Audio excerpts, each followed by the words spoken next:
অনেক সময় অজান্তেই বাকিরা অনেক সময় বলতে শুরু করে। আমি দেখি সেটা ভীষণই দুঃখ, মানে আমার খারাপ লাগে। মা বাবারা অনেক সময় করে, সেটা তো আরো বেশি দুঃখের। আহ, যে বলে না যে তোর ভাইটা এত ভালো এটা করছে, তুই করতে পারছিস না কেন? বা তুই তোর বোনের কাছ থেকে শেখ, তোর বোনটা এত সুন্দর করছে, তুই করতে পারছিস না কেন?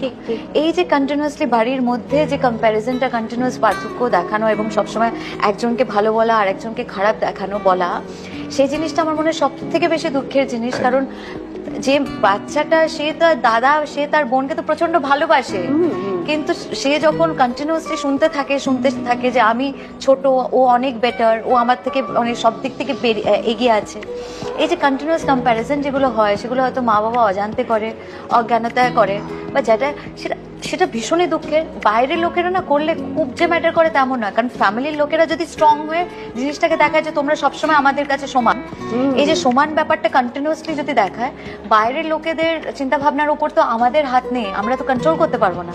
কিন্তু যেটা যেটা কন্ট্রোল করা যেতে পারে সেটা হচ্ছে মা বাবাদের আচার আচরণ এবং ব্যবহার।